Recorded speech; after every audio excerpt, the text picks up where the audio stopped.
Buenas tardes. Me piden que presente al conferenciante de hoy, que para nosotros es importantísimo para el Instituto de Estudios Madrileños, por cuanto que es nuestro vicepresidente. Va a hablarnos de la movilidad en Madrid. Pedro Montoliu Camps es, desde 1999, cronista oficial de la Villa de Madrid, cargo que lleva con mucho orgullo. Quizás sea lo que en su vida profesional lleve con más orgullo.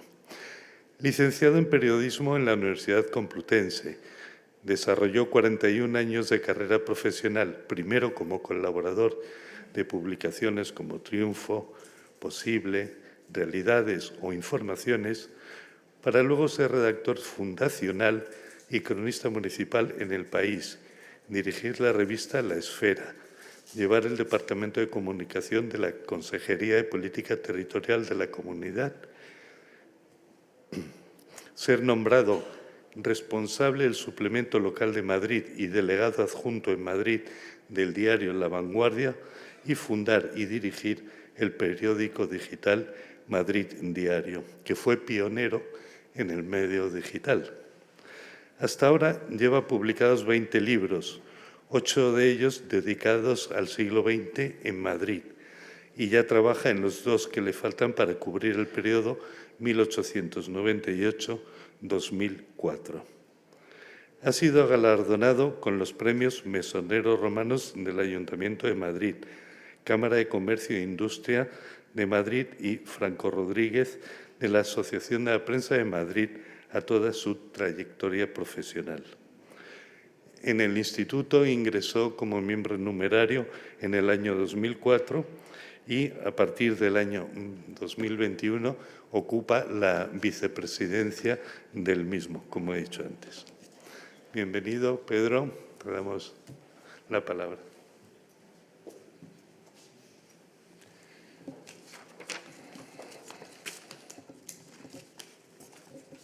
Buenas tardes, muchas gracias a todos por vuestra asistencia. Vamos a hablar de la movilidad. La movilidad es uno de esos temas que cuando se habla de urbanismo sale, que cuando se habla de sociología sale, que cuando se habla de medio ambiente sale. Es un tema que toca todas las áreas y que es uno de los principales problemas que tiene esta ciudad. La movilidad, según la Real Academia de la Lengua, es la cualidad de moverse por sí mismo o ser capaz de recibir movimiento por ajeno impulso. Es decir, la movilidad incluye desde quienes caminan hasta los que se trasladan en patinete, bicicleta, automóvil, autobús, metro, tren, avión o barco. En una ciudad como Madrid, salvo en barco, y no cuento las barcas del Retiro ni de la Casa de Campo, se dan todos los aspectos de la movilidad. Si bien cuando se pregunta a los ciudadanos, su primer pensamiento suele dirigirse siempre al automóvil. La razón de esta elección está en el enorme peso que el vehículo privado ha tenido en la capital, desde que en 1902 el marqués de Bolaños, en su primer coche impulsado por motor, atravesó el centro de la ciudad. Es preciso, por tanto, hacer un rápido repaso de la historia de la movilidad desde principios del siglo XX si se quiere entender la situación actual. Podríamos hablar del primer reglamento municipal de 1903, que limitaba la velocidad a 10 km por hora en vías que tuvieran poca circulación y a 5 km en las calles del interior de la ciudad. Podríamos hablar de la primera sección de carruajes de la Policía Municipal que se creó 5 años después y que estaba compuesta por 34 agentes y 4 inspectores. O de la gran novedad que supuso para la circulación en la ciudad la decisión del Gobierno, aplicada el 10 de abril de 1924, que obligó a los conductores madrileños a circular por la derecha, al igual que ya se hacía en las carreteras nacionales. Se pretendía acabar así con los accidentes de cuantos llegaban desde fuera y, en cumplimiento de los carteles situados a la entrada de la capital, tenían que cambiar a la izquierda. Por entonces, precisamente, la máxima preocupación de los ciudadanos, incluidos los conductores, eran los accidentes. Madrid ostentó desde el principio la primacía en el número de vehículos. En 1927 El número de vehículos particulares que circulaban por Madrid ya superaba los 11.000, algunos de los cuales podían alcanzar los 100 km por hora. Ello hizo que las autoridades municipales aumentaran la velocidad permitida a 30 km por hora dentro del perímetro formado por las rondas, en tanto que el Gobierno dejaba que se alcanzaran los 50 km por hora en las carreteras. El resultado de esta medida en la ciudad fue que ese año fallecieron 25 personas y 496 resultaron heridos. Ello no frenó el avance de los coches. Si en 1929 el número de vehículos que circulaba por Madrid ya superaba los 20.000, en 1935 el censo de vehículos matriculados se había casi triplicado, hasta llegar a los 59.000, que la guerra redujo hasta los 25.000 por el mal uso de los vehículos durante la conflagración y la falta de mantenimiento. Acabada la confrontación, la falta de dinero y de combustible limitó inicialmente las matriculaciones en toda España a menos de 10.000 al año, pero fue solo un receso y todos lo sabían. Como se temían las autoridades, la industria terminó por remontar el bache. En 1944 ya circulaban por Madrid 47.000 y la corporación empezó a hablar de crear aparcamientos de coches en distintos solares municipales. 10 años después, estamos hablando ya del 54, cuando ya estaban matriculados 116.000 vehículos, el Ayuntamiento barajó tomar algunas medidas, de las cuales unas se llevaron a cabo, como convertir la Gran Vía en una vía de sentido único, pero hubo que quitarla por la fuerte oposición que se produjo por la aplicación de esta medida. El inicio de la fabricación del SEAT en 1950 y del Biscooter en el 53 puso en marcha la industria nacional, hasta ese momento ocupada toda por las marcas extranjeras. Fueron esos años en los que se produjo el gran salto. En tan solo 5 años, de 1959 al 64, se pasó de 238.000 vehículos a 418.000, un 77% más. El Ayuntamiento, ante esto, se vio desbordado. Por algunas plazas como Cibeles circulaban 83.000 vehículos al día, a una velocidad media de 22,4 kilómetros, más o menos incluso superior a lo que hay ahora mismo. Para intentar controlar la situación se aumentó el número de semáforos, se reforzó la plantilla de la Policía Municipal y a partir del año 64 se comenzó a aplicar la zona azul, que permitía aparcar 1 hora con un disco horario. Se contrató grúas para retirar los vehículos mal aparcados, se cambiaron las ordenanzas y se adjudicaron los primeros aparcamientos subterráneos. Si bien se controló la circulación en el centro, paralelamente surgió un grave problema que iba a incidir mucho en la movilidad de la ciudad. Franco quería que Madrid se distanciara del resto de las ciudades como capital de España. Y para ello, entre 1948 y 1954, el Gobierno ordenó la anexión a la ciudad de los municipios de Barajas, Canillas, Canillejas, Carabanchel Alto, Carabanchel Bajo, Chamartín de la Rosa, Hortaleza, Vallecas, Aravaca, Fuencarral, El Pardo, Vicálvaro y Villaverde, con lo que se pasó de 68 a 607 kilómetros cuadrados de superficie. No solo creció el territorio, sino que las anexiones incrementaron la población en 340.000 vecinos. A ellos se sumaron entre 1946 y 1960 otros 274.000, fruto del crecimiento vegetativo, es decir, nacimientos menos muertes, y 535.000 inmigrantes llegados desde distintas provincias que, ante la falta de vivienda, se repartieron por los bordes de las carreteras como las de Extremadura y lo llenaron todo de poblados chabolistas. Todo ello hizo que Madrid pasara de 1.105.000 habitantes en 1946 a 2.173.000 en 1960. Es decir, en 15 años la población había aumentado un 97%. El Plan General, que finalmente se aprobó en el año 63, no logró descongestionar la ciudad, por los asentamientos que se pretendía levantar en poblaciones como Talavera, Toledo, Aranjuez, Guadalajara o Alcalá se produjeron, sin embargo, en poblaciones más cercanas a Madrid, lo que aumentó la necesidad de comunicación y transporte con las nuevas ciudades dormitorio que comenzaron a levantarse. Los vecinos de estas poblaciones cercanas necesitaban desplazarse para trabajar en las fábricas, comercios y empresas ubicadas en el área urbana, y ello obligaba a las autoridades a crear mejores comunicaciones con el centro y aumentar la oferta de transporte público, ya que, según los estudios para elaborar el Plan General, 2/3 partes de los desplazamientos por la ciudad se hacían a pie o en transporte público, y este estaba totalmente congestionado. Pues si se sumaban los tranvías, los autobuses y el metro, Madrid disponía de 1.100 vehículos de transporte público, es decir, un vehículo por cada 1.600 habitantes, que es el doble de la ratio que entonces había en las capitales europeas. Era, por tanto, imprescindible mejorar la movilidad del vehículo privado y aumentar la red de transportes.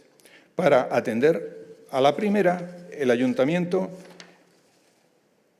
comenzó a estudiar en 1963 la construcción de pasos a distinto nivel y un año después el conde de Mayalde ya habló de crear, gracias a ellos, un anillo que uniera Cuatro Caminos con Doctor Esquerdo. Como aperitivo de lo que estaba por venir, procedió a eliminar los bulevares de Alberto Aguilera, Carranza, Sagasta, Ronda de Toledo y Ronda de Valencia.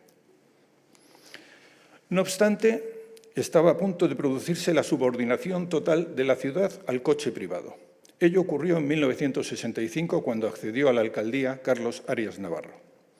Ante el imparable aumento de vehículos, como ven, desde 1966, que había 500.000, en el 67 600.000, en el 68 700.000, la corporación tomó la decisión de que había que dejar libre todo el espacio urbano posible para los coches. Ya lo dijo Arias a su vuelta de Nueva Orleans, donde había acudido a un congreso.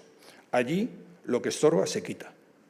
Y por ello retomó la idea del conde de Mayalde de construir un anillo interior y acometer la desaparición de los bulevares de Velázquez, Príncipe de Vergara, Menéndez Pelayo, Reina Victoria, Joaquín Costa, Francisco Silvela y Doctor Esquerdo.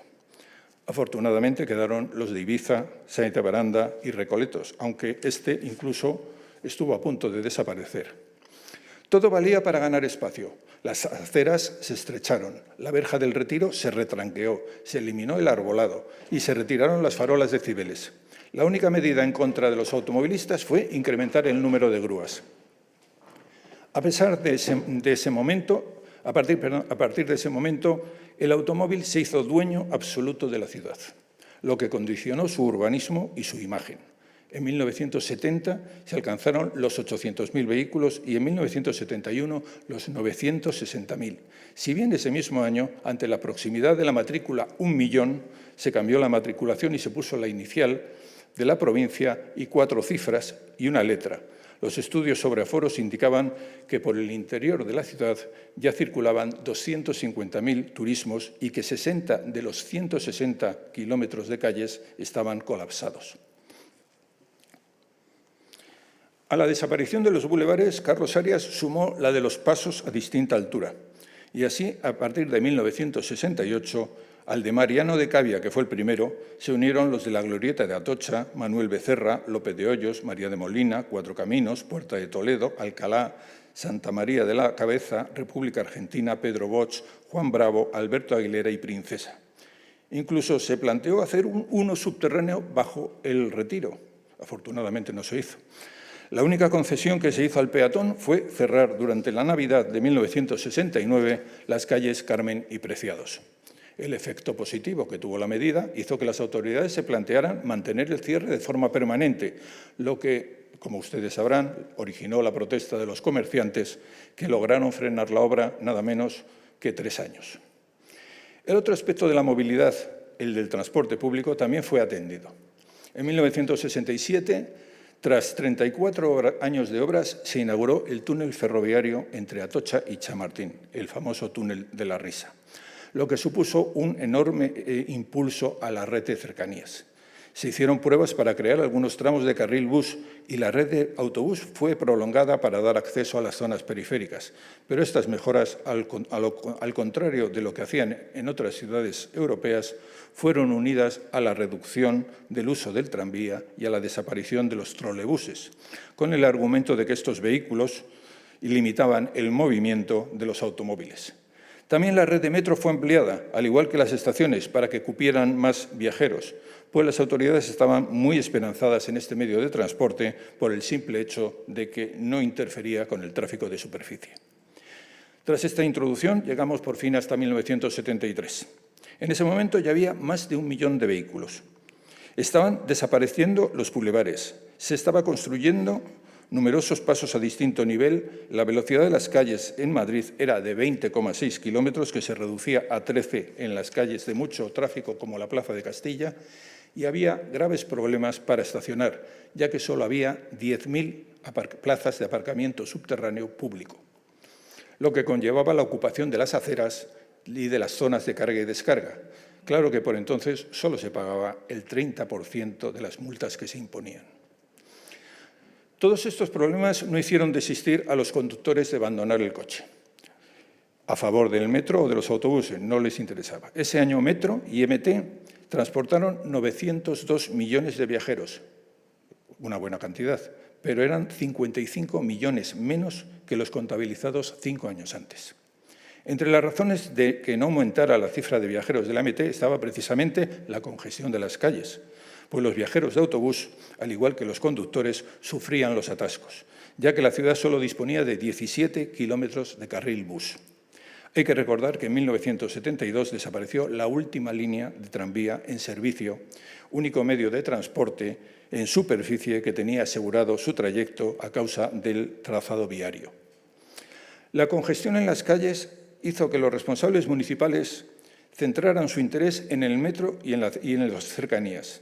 Los responsables de la Compañía Metropolitana presentaron un plan para construir 55 kilómetros de metro en 12 años, con una inversión de 17.250 millones de pesetas. Por su parte, el Gobierno mejoró la red de cercanías con una inversión de casi 2.000 millones con los que inició la construcción de la actual estación de Chamartín en sustitución de la provisional que estaba en servicio.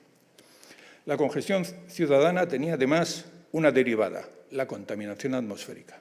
El Ayuntamiento se vio obligado a aumentar hasta 45 el número de estaciones para medir el anhídrido sulfuroso y las partículas en suspensión, si bien sirvió de poco. En 1974, por ejemplo, la Asociación Española para la Ordenación del Medio Ambiente aseguró que la mortandad se había duplicado a causa de la contaminación, pero la señal de alerta no encontró respuesta en la Administración.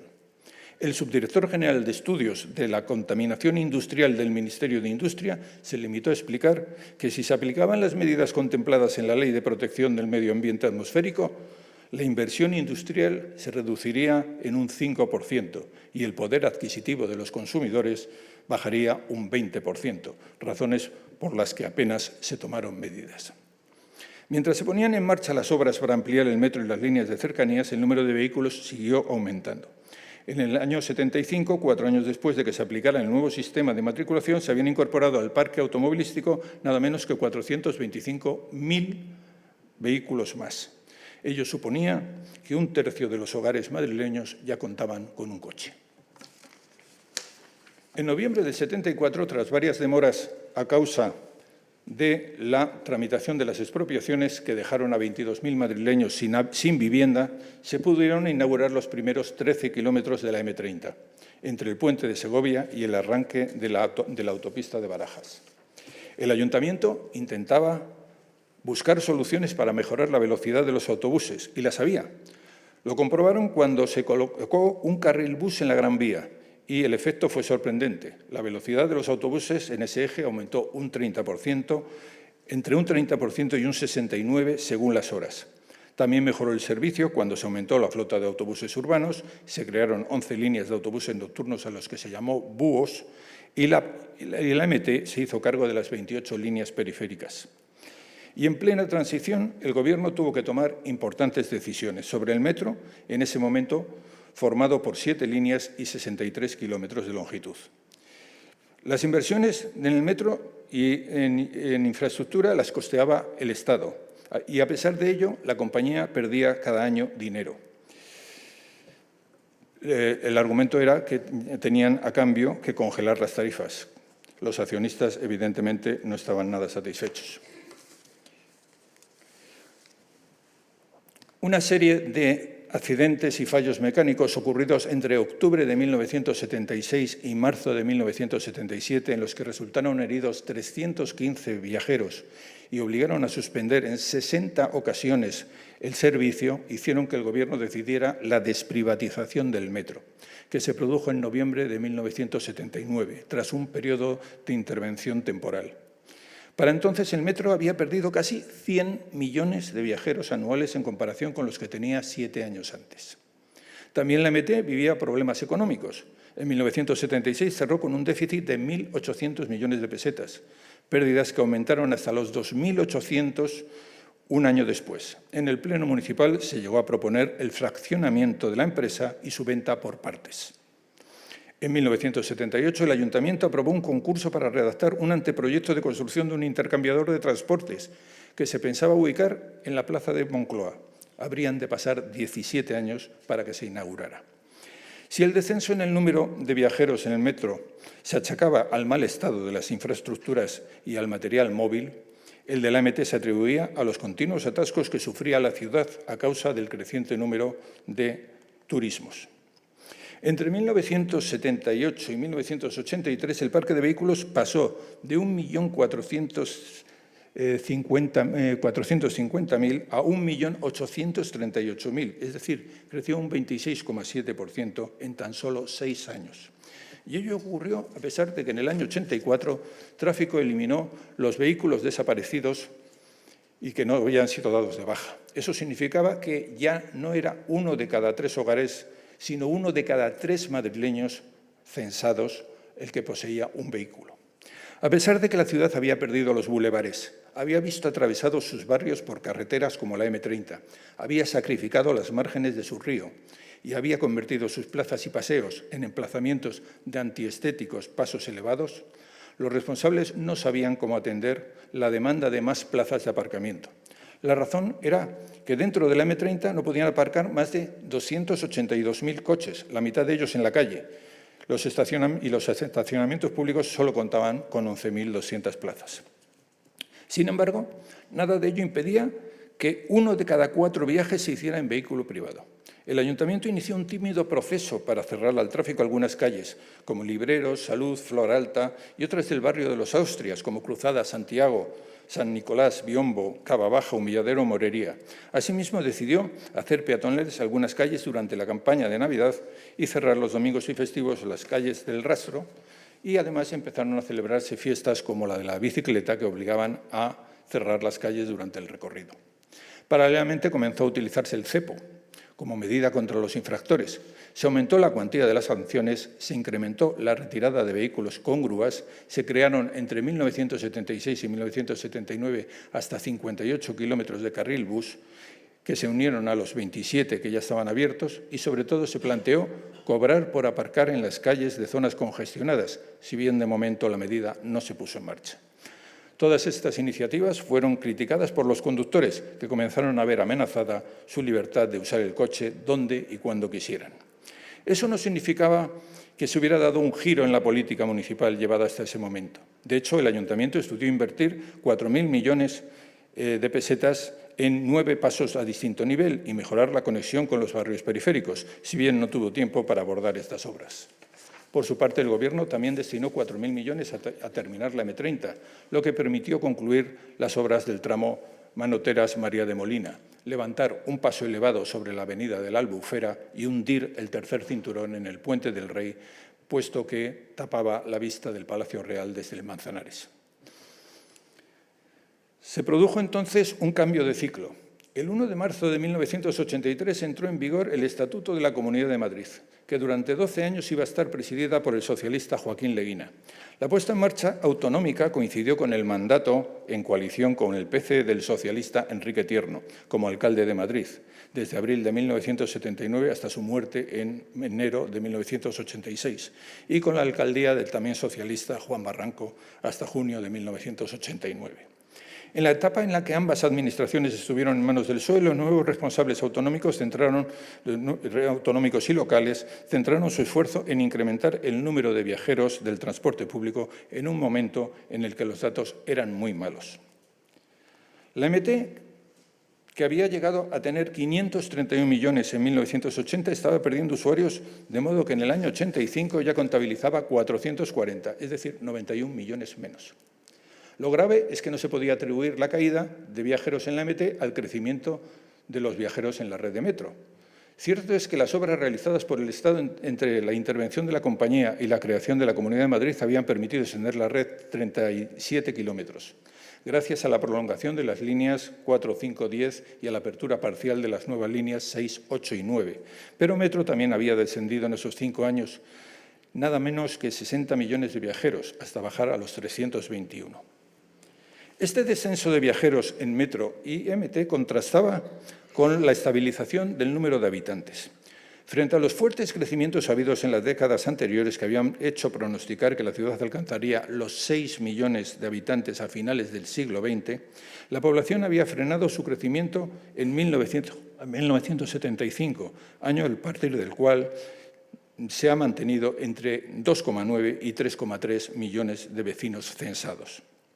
La razón de este frenazo habría que buscarla en los altos precios del suelo y en la especulación que obligaron a miles de familias a buscar vivienda en la corona metropolitana. Eso significaba que necesitaban un medio para desplazarse y políticos y técnicos eran conscientes de que si no se les daba una solución de transporte público, esas personas optarían por desplazarse en vehículo privado y ello provocaría el colapso de las carreteras y de las calles de la capital. La situación de movilidad en la capital se veía así condicionada por la de las poblaciones de la corona metropolitana. Entre 1971 y 1981, los 26 municipios de la corona metropolitana pasaron de 411.000 habitantes a 1.241.000, es decir, que triplicaron el número de sus vecinos. Este crecimiento se mantendría en los años siguientes, en los 10 años siguientes, cuando llegaron a sumar 1.582.000, es decir, 4 veces más de las que había 20 años antes. Era preciso, por tanto, dar una solución de transporte público a estas poblaciones y ello obligaba a impulsar la red de cercanías que en 1982 tan solo utilizaban al día 155.000 personas, cifra que fue ascendiendo ligeramente en los años siguientes hasta llegar a los 189.000, tampoco era demasiado. Sobre todo gracias a los viajeros de las líneas con destino Fuenlabrada y Guadalajara, zonas en las que se había producido el mayor crecimiento. El hecho de que frente al fuerte crecimiento poblacional las cercanías solo hubieran pasado de 49 a 58 millones de viajeros en 4 años no era para sentirse tranquilos. La otra posibilidad que tenían esos vecinos era utilizar las líneas de autobuses metropolitanos, pero también estas estaban sufriendo una caída de viajeros.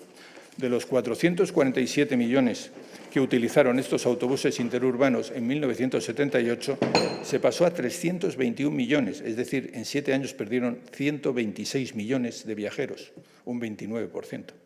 Las razones eran la antigüedad de la flota, que en su mayor parte tenía más de 15 años, y la duración de los trayectos, ya que estos autobuses accedían a la ciudad a paso lento, como el resto de los vehículos, al no contar con carriles bus especiales. Si Metro, autobuses urbanos e interurbanos perdían viajeros y las cercanías crecían muy poco, ¿cómo se desplazaban los madrileños? Deseosos de establecer con exactitud lo que estaba ocurriendo, la entonces Consejería de Obras Públicas y Transportes de la Comunidad hizo en 1984 una macroencuesta para conocer la situación de la movilidad de los 5,5 millones de desplazamientos diarios efectuados en la comunidad en medios mecánicos. Y comprobó que 1.940.000 se hacían en coche, 1.600.000 utilizaban la MT, 1.400.000 el metro, 380.000 los interurbanos y 180.000 los trenes de cercanías. Eso significaba que 1 de cada 3 viajes se hacía en vehículo privado. Había que acabar con esta situación. El vuelco se produjo de la mano de la Comunidad de Madrid, que, consciente del problema del transporte de la ciudad, dedicó a este capítulo nada menos que 1/3 de todas las inversiones que hizo en Madrid desde 1983 a 1995, pues dedicó al transporte 140.000 de los 416.000 millones invertidos. Entre las medidas que se adoptaron destacó la creación del Consorcio Regional de Transportes en mayo del año 85, que se fijó como objetivo lograr la intermodalidad, de forma que se facilitara a los ciudadanos la posibilidad de combinar varios medios de transporte. Fruto de la creación del Consorcio de Transportes aparecería el abono transporte y la clasificación de los títulos por edad y zona tarifaria. El primer abono entró en vigor el 1 de enero del año 87, si bien solo para la zona A, al precio de 3.000 pesetas. 3 meses después se sumó la zona B y en el 88 la C y los abonos de jóvenes y tercera edad. La medida tuvo efectos muy positivos, pues la utilización del metro creció un 21% al pasar de 320 millones en el 85 a 415 millones 5 años después. Ello fue posible porque, además de establecer un sistema tarifario multimodal, en esos 10 años la red de metro creció 30 kilómetros, lo que permitió prolongar las líneas 1, 8 y 9 y cerrar la línea 6 y conectar Príncipe Pío con nuevos ministerios. Asimismo, se procedió a renovar el material móvil, pues la red estaba servida por 400 coches construidos entre 1919 y 1965. De ellos, más de la mitad era anterior a 1942. En total se invirtieron más de 35.000 millones de pesetas en la sustitución de estos coches, a lo que se sumó una fuerte inversión en renovar los sistemas de seguridad y mejorar las instalaciones. También la MT vio incrementado el número de sus viajeros, pues desde los 463 contabilizados en el año 86 se pasó a 546 en el año 96, y ello a pesar de que entre el 89 y el 92 la compañía sufrió las huelgas más largas y salvajes de toda su historia, lo que hizo que el ayuntamiento se volviera a plantear su privatización. En el aumento de la demanda tuvo mucho que ver las renovaciones de la flota aprobadas entre el año 90 y 96, que fueron acompañadas de la compra de los primeros autobuses propulsados por gas natural y gas licuado del petróleo. Asimismo, mejoraron las líneas de autobuses interurbanos, cuyas terminales se planteó ubicar en intercambiadores conectados con la red de metro, que debían levantarse en distintos puntos de la ciudad, como la Plaza de Castilla, Moncloa, Príncipe Pío, Avenida de América, Luche o Méndez Álvaro. En cuanto a los autobuses de largo recorrido, en 1986 fue convocado el concurso de ideas para sustituir la vieja estación de autobuses de Delicias por otra en Méndez Álvaro, que no entraría en servicio hasta el año 97. Pero fue en la red de cercanías donde más se centró la intervención de las administraciones. En 1983, con el nombre de Plan Felipe y un presupuesto de 20.000 millones de pesetas, se pudo poner en marcha el Plan Ferroviario para el área metropolitana de Madrid, que llevaba 10 años anunciándose, pero que no se había acometido. En los 5 años siguientes fueron duplicados varios trazados ferroviarios para independizarlos de los de largo recorrido. Se conectaron a Luche con Móstoles y Fuenlabrada con Atocha. Se mejoró el acceso ferroviario de los vecinos de Tres Cantos, se mejoró el acceso de Tres Cantos, Fuenlabrada o Alcobendas y se abrieron nuevas estaciones como 12 de octubre, Pozo y Orcasitas.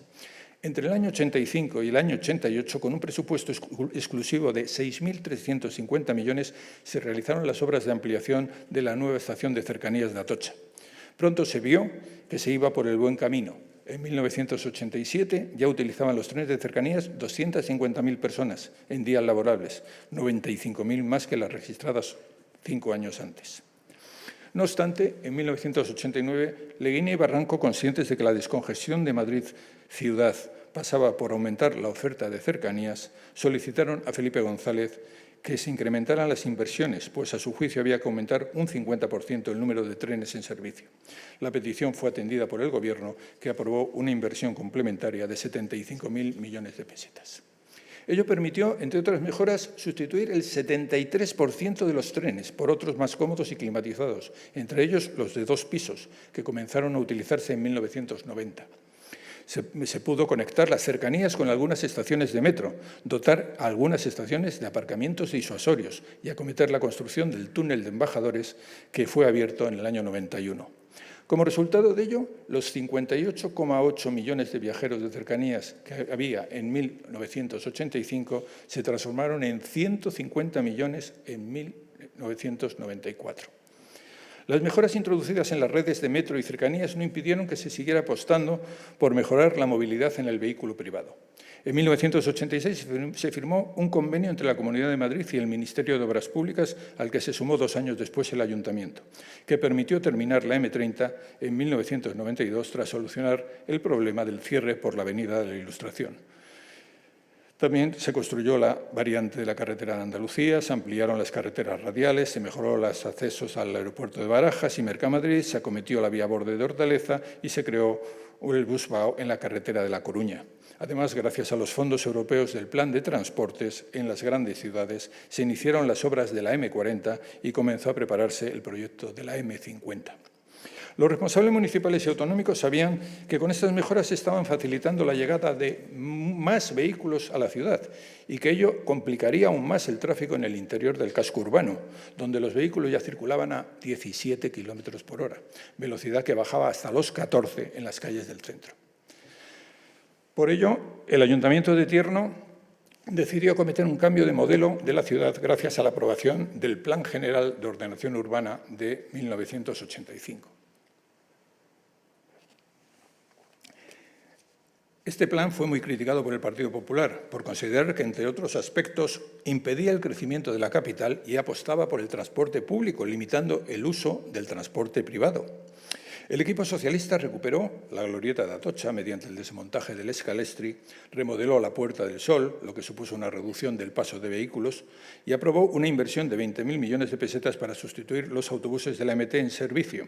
Asimismo, recuperó la idea ya aprobada en 1980 en calles como la Avenida de Ciudad de Barcelona o Príncipe de Vergara de implantar carriles separadores fijos para los autobuses en una decena de calles, además de anunciar el embargo de las cuentas corrientes de quienes no pagaran las infracciones.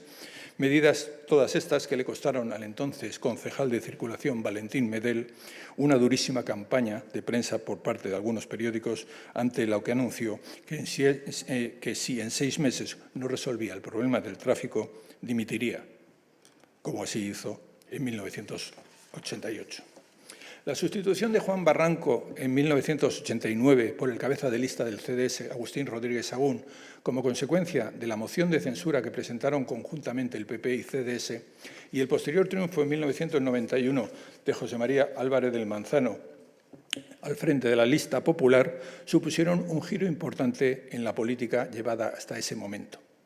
Ya lo dijo el concejal popular Enrique Villoria, que ocupó desde 1989 el cargo de responsable de Obras e Infraestructuras del Ayuntamiento de Madrid. Tras criticar a los concejales socialistas por lo que tachó de apuesta irracional por el transporte público, aseguró que, textual, ni ellos ni su partido han acabado de entender que el vehículo privado no es solo una legítima aspiración social, sino también un instrumento de trabajo cuyo rendimiento económico nunca valoraron los redactores del Plan General. Ni ellos ni su partido han acabado de entender tampoco que los fabricantes seguirán suministrando automóviles a los ciudadanos con total independencia de los criterios adoptados por los urbanistas para el dimensionamiento de las redes viarias. No tiene comentario.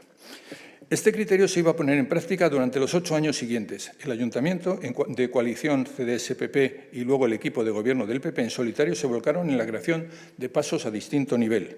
Afortunadamente, salvo el puente que se levantó en la carretera de Toledo sobre la Avenida de los Poblados, el resto de los realizados fueron subterráneos. Así se construyeron los de Cristo Rey, Avenida de América, Cuesta de San Vicente, Conde de Gasal, Costa Rica, República Dominicana y López de Hoyos.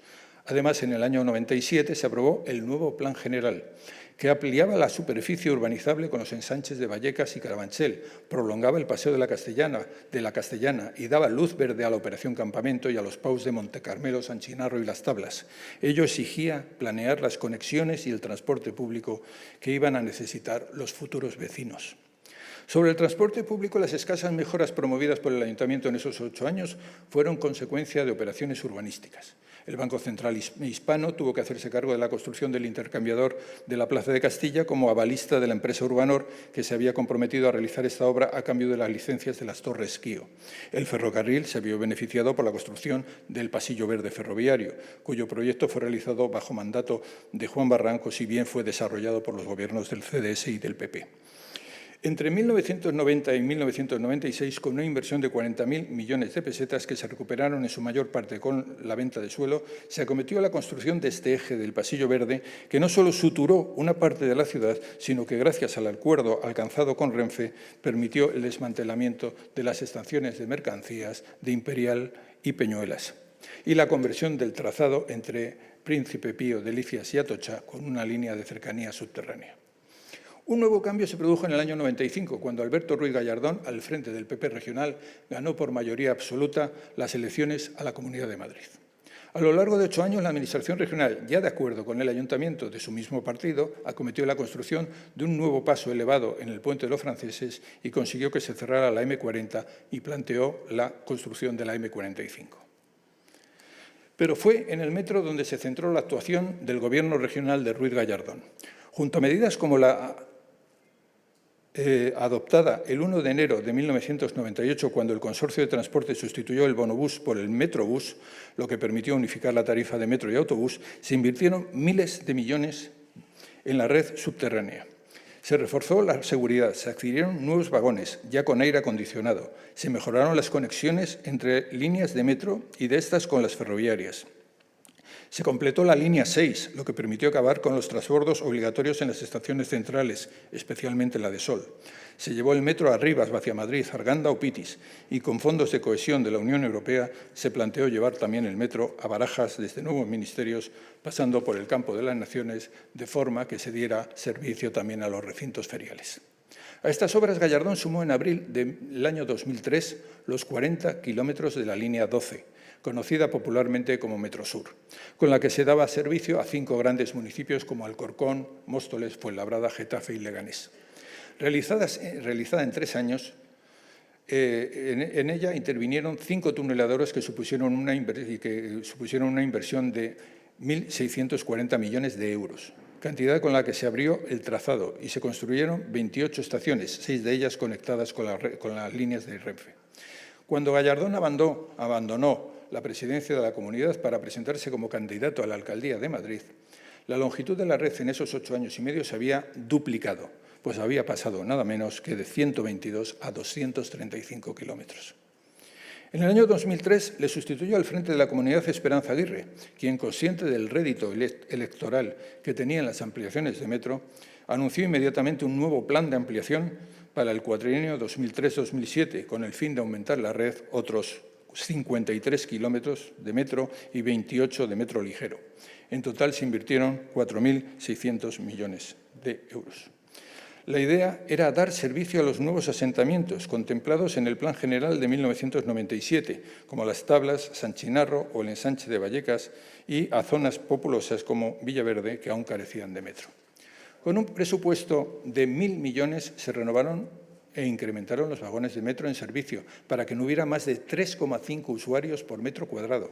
En hora punta, Se alargaron los andenes de las líneas que aún no habían crecido. Se comenzó un plan de construcción de ascensores, se cambió la señalización y se mejoraron los sistemas de seguridad. En el año 2007, tras renovar su mandato, Aguirre ordenó proseguir en la misma línea y se adjudicaron 15 proyectos por valor de 1.596 millones de euros para llevar el metro a Chamartín, Hortaleza, Carabanchel Alto, La Elipa, Alameda de Osuna o San Cristóbal de los Ángeles. La red crecía, había más trenes y, en consecuencia, más frecuencia de paso. Había aumentado la seguridad y la limpieza. El resultado fue un aumento espectacular del número de viajeros como nunca se había logrado. Si entre 1983 y el año 93 la cifra máxima había llegado a 415, en el año 2007 se alcanzaron los 688 millones de viajeros. La fuerte inversión en metro y autobuses también se acometió en la red de cercanías. Entre el año 2004 y 2008, el Gobierno invirtió 550 millones en la construcción del segundo túnel de la Risa que pasaba por Sol. Llevar las cercanías al centro de Madrid fue una de las bazas que completó la buena marcha de la red, que gracias a la interconexión entre líneas de cercanías y metro alcanzó su máximo histórico en 2006 con 256 millones de viajeros. En paralelo a las inversiones realizadas por el Estado y el Consorcio Regional de Transportes, el Ayuntamiento, presidido por Alberto Ruiz Gallardón, invirtió cientos de millones en mejorar la movilidad del vehículo privado en el exterior de la almendra central. Pues enlazó la M30 con la A2, la A3, la M23 y O'Donnell, dentro de un paquete de 21 proyectos para remodelar el tercer cinturón. Conectó San Chinarro con la M40 y para facilitar la salida de los vehículos hacia el eje de O'Donnell inauguró un nuevo túnel junto a las antiguas escuelas Aguirre. No obstante, los responsables municipales empezaron a cambiar sus planteamientos cuando el estudio realizado por el Ayuntamiento de la capital puso de manifiesto que cada día entraban en la almendra central nada menos que 1.350.000 vehículos, una cantidad imposible de asimilar por la ciudad. Por ello, en 2004 surgió la figura del área de prioridad residencial en la que solo podían circular los coches de los vecinos. La primera zona en la que se aplicó fue una parte del barrio de Las Cortes, un año después se amplió a todo el barrio y después se implantó en el barrio de Embajadores. Asimismo, el Ayuntamiento aprobó en 2005 una nueva ordenanza de movilidad que propugnaba la ampliación del servicio de estacionamiento regulado a toda la ciudad, de forma que este sistema comenzó a extenderse sucesivamente a nuevos barrios y adoptó algunas medidas para favorecer el transporte público, como la colocación de los primeros separadores de poliuretano de color azul para preservar el carril bus, el uso de los primeros autobuses de la MT alimentados con biodiesel o la conclusión del anillo verde ciclista de 60 kilómetros de longitud. Igualmente, para favorecer el tránsito peatonal, el Ayuntamiento decidió prohibir el tráfico de vehículos privados en sol. Peatonalizó calles como Arenal, Montera o Fuencarral y sustituyó el paso elevado de 4 caminos por un túnel entre la avenida de Reina Victoria y Raimundo Fernández Villaverde.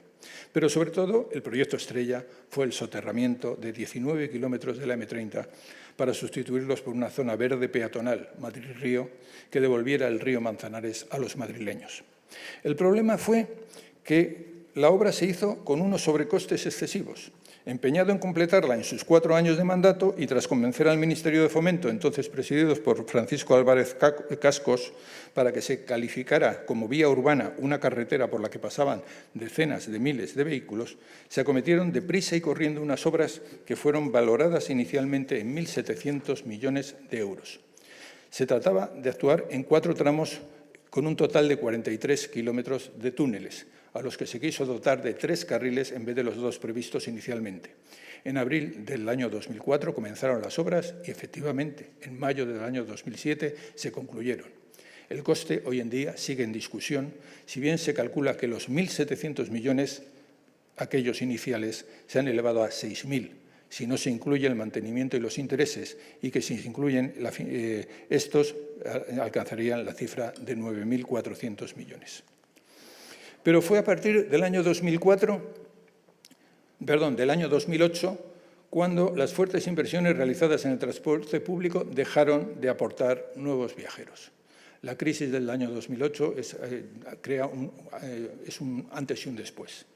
A partir de ese año, el suburbano empezó a perder viajeros, en parte por la crisis económica, y la situación se hizo especialmente preocupante en 2013, año en el que se registraron 558 millones, es decir, 130 millones de viajeros menos que 7 años antes. Metro optó por reducir las frecuencias de paso y con ello aumentó la cifra de usuarios que dejaron de utilizar este transporte. Para paliar las pérdidas que el descenso de viajeros causaba, el Consorcio de Transportes permitió subir el precio del bonobús, casi un 5%, y ello nuevamente incidió negativamente en la demanda. Para parar la caída de viajeros, los responsables decidieron, a partir del año 2013 precisamente, cuando se había alcanzado el mínimo, incrementar las frecuencias en hora punta, reformaron las líneas como la 1 y, sobre todo, decidieron congelar las tarifas a las que no se aplicó la subida del IPC. Gracias a estas medidas se pudo llegar en el año 2019 a los 677 millones, tan solo 10 millones menos que en el año 2007. No se ha vuelto a alcanzar aquella cifra. Esta recuperación se ha conseguido a pesar de que los viajeros de más edad prácticamente han dejado de utilizar el metro, al ser más sensibles a cuestiones como la seguridad o la necesidad de recorrer pasillos o utilizar escaleras mecánicas. No hay que olvidar que frente a las primeras líneas que estaban prácticamente bajo el asfaltado de nuestras calles y que como media obligaban a bajar 4 metros, ahora hay estaciones que se encuentran a 45 metros de profundidad. La MT, entre tanto, mantuvo entre el año 2007 y 2019 una línea casi plana, con una cifra de viajeros de entre 402 y 455 millones, si bien muy por debajo de los 546 millones de viajeros alcanzados en el año 96 o de los 531 millones en el año 2000.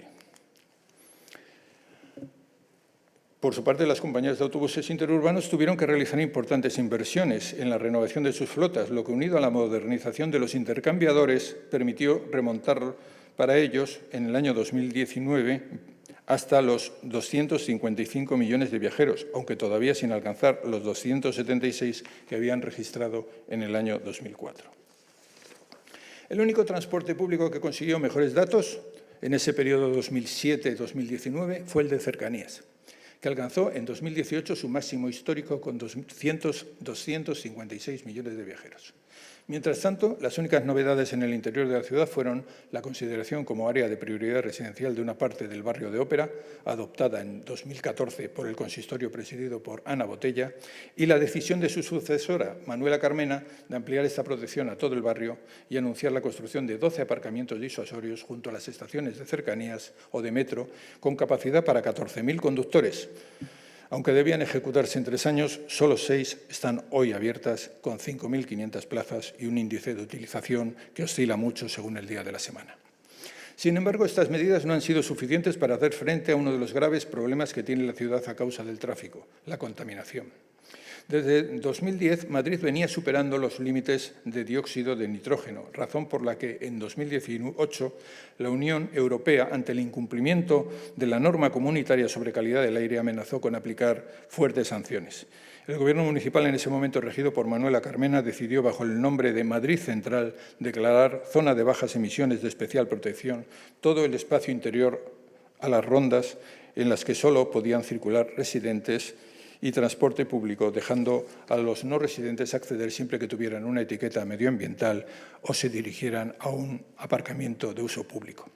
El triunfo en 2019 de José Luis Martínez Almeida hizo que esta medida, que había provocado una gran polémica, se mantuviera, pero se retocara, pues aunque se mantuvieron los límites, se autorizó a entrar en la zona a comerciantes y empleados.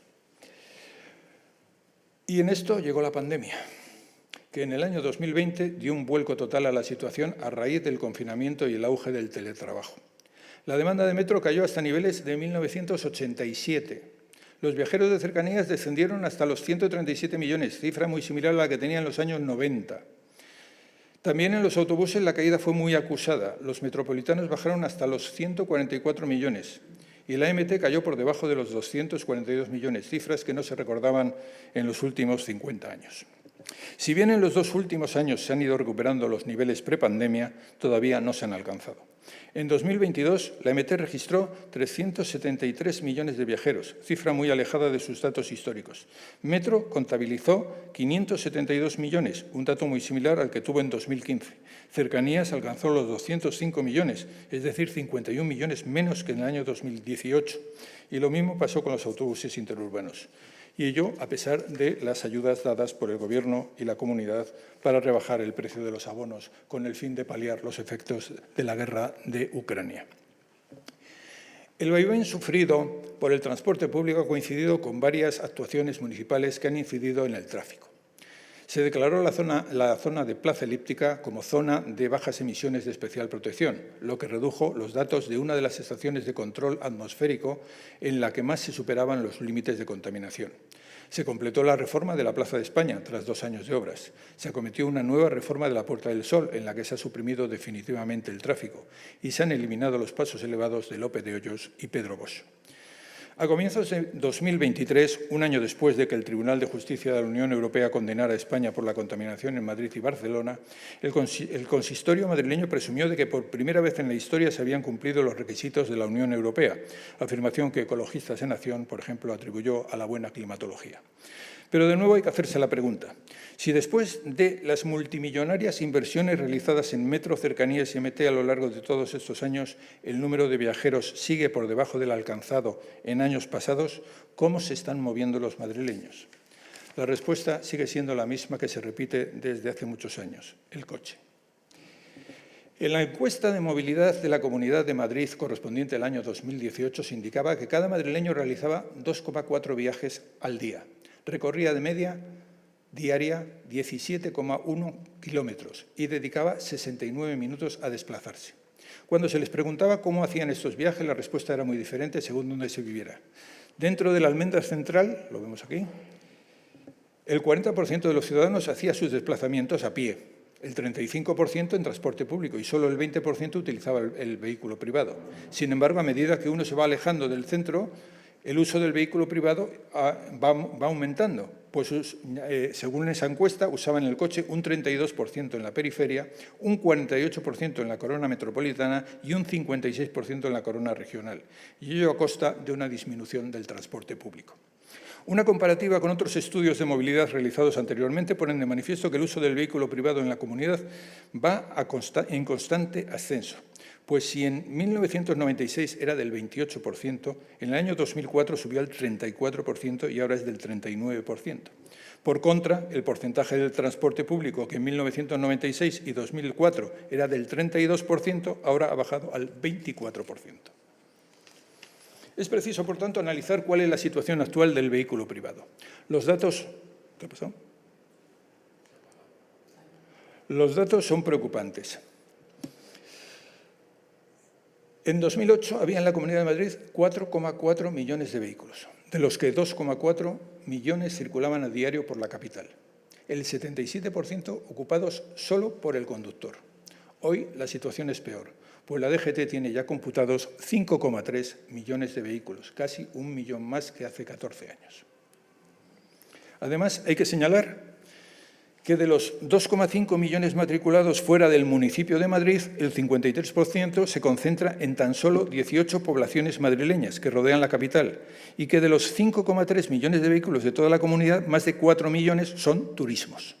De ellos, 1,5 millones registrados en la ciudad. En esta circunstancia no es extraño que en la encuesta de calidad de vida y satisfacción con los servicios públicos de la Ciudad de Madrid realizada en el año 2022, cuando se les preguntó a los ciudadanos por los principales problemas de Madrid capital, indicaron, en primer lugar, el tráfico, seguido de la limpieza y la contaminación, aspectos todos ellos situados por encima de la inseguridad ciudadana, la sanidad o la vivienda. Desde distintos colectivos se argumenta que es insostenible que los vehículos privados copen el 80% del espacio público, que en el conjunto de la ciudad no se llegue a 26 kilómetros por hora, que no se alcancen los 11 kilómetros a la hora en el interior de la M30 y que ya sean 234.000 los ciudadanos que han pedido autorizaciones del SER como residentes, lo que convierte el 75% de las calles en un gran aparcamiento, sin casi movimiento, pues los vehículos permanecen aparcados el 95% de su tiempo. La política de los últimos años de ensanchar las aceras, en principio una medida favorable para el peatón, se ha visto devaluada a raíz de la pandemia por la aparición de numerosas terrazas que, unidas al permiso para que puedan aparcar las motos en las aceras y el abandono sistemático de bicicletas y patines y la caótica distribución de las señales, kioscos y farolas, se han comido no solo las ampliaciones, sino también el espacio peatonal existente antes de las obras. ¿Cuál es entonces la solución? Pues un cambio de mentalidad total, tanto en los gobernantes como por parte de los ciudadanos. Ahí están ejemplos como el de Pontevedra o Vitoria, que se han convertido en referentes de recuperación de la ciudad, restringiendo el uso del vehículo privado. Para mejorar la movilidad peatonal sería necesario ampliar las aceras a costa de plazas de aparcamiento, limitar la colocación de terrazas, reordenar el mobiliario urbano, agrupando señales, farolas y papeleras, y prohibir el estacionamiento de motos, bicicletas y patines en las aceras. Para mejorar el transporte público sería preciso revisar el plan de ampliación de metro, incrementar las frecuencias de las líneas de metro, completar el programa de instalación de ascensores, crear un servicio específico de autobuses eléctricos que recorrieran gratuitamente, como ahora hacen el 001 y el 003, el espacio interior de las rondas, incrementar las frecuencias de las líneas de cercanías, dotar de busvao a todas las carreteras nacionales, lo que supondría una mejora sustancial para las líneas de autobuses interurbanos y establecer una red ciclista continua y bien resguardada de los vehículos, como se ha hecho en el Paseo de la Chopera o Doctor Esquerdo. Por último, para reducir el tráfico de vehículos se podrían crear nuevas zonas de bajas emisiones, acometer en serio un programa de construcción de aparcamientos disuasorios en las estaciones de cercanías y a la entrada de la ciudad, que fueran gratuitos para cuantos tengan abono transporte, ampliar el número de calles peatonales, especialmente en el interior de las rondas, y aplicar una medida ya incluida en el año 2010 en el proyecto Madrid Centro, un plan que se está aplicando en algunos barrios de Barcelona bajo el nombre de Superillas y que permaneció olvidado hasta el año 2020 en un cajón, año en el que los partidos políticos en el ayuntamiento madrileño decidieron rescatarlo, pero aún sigue pendiente de aplicar. Su puesta en marcha permitiría recuperar los barrios, tanto desde el punto de vista vecinal como comercial o ambiental, aumentar las zonas verdes, reducir drásticamente la contaminación acústica y atmosférica. Lo que no tiene sentido es que no hayamos aprendido que invirtiendo miles de millones, en muchos casos con objetivos electorales, no podemos hacer de Madrid una ciudad más habitable. Muchas gracias.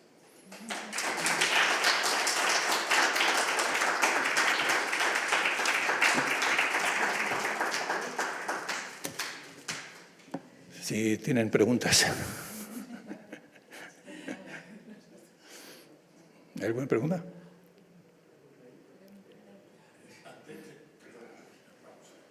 Este panorama un poco desolador, ¿no?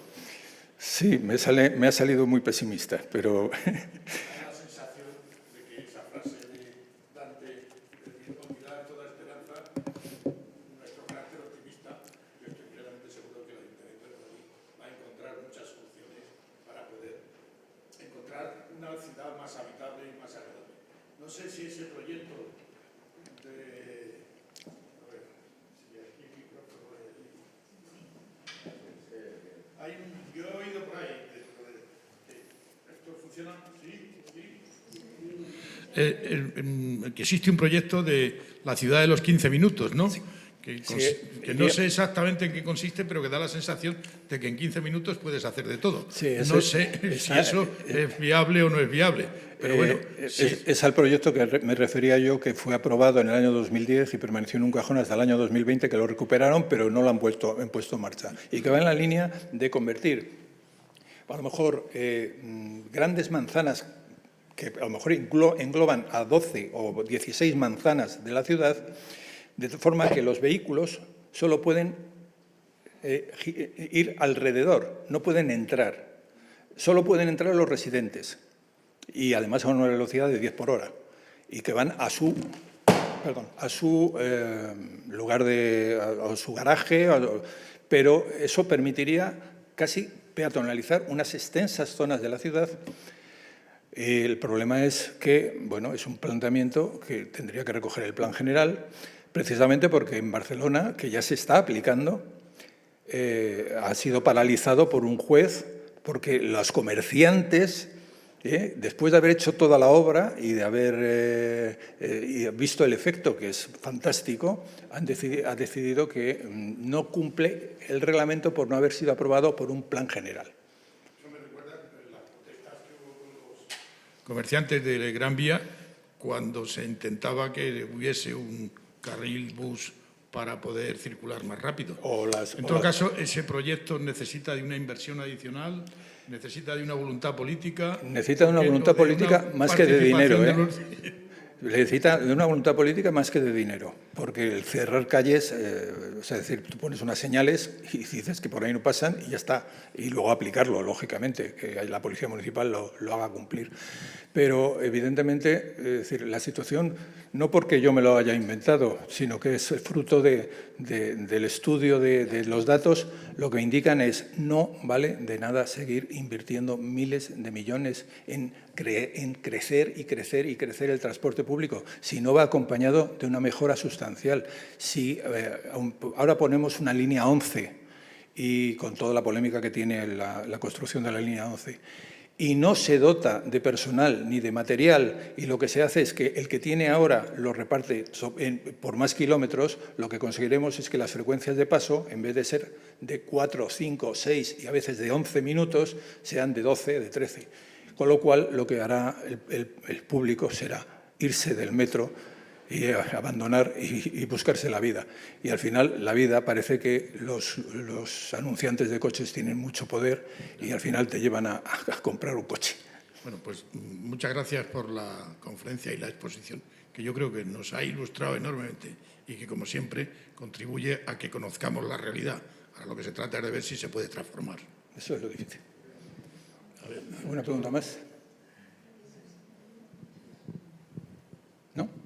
Pues nada, les agradezco muchísimo la asistencia y les invito a la semana que viene, a las 7 en punto, haremos una mesa redonda en la que participarán Borja Caravante, delegado de Movilidad y Urbanismo del Ayuntamiento, participará Rocío Cascajo, que es doctora en Transportes y gerente del INECO, y Patxi Lamíquiz, que es uno de los expertos precisamente de este tema. Entonces, les invito a acompañarnos. Muchas gracias.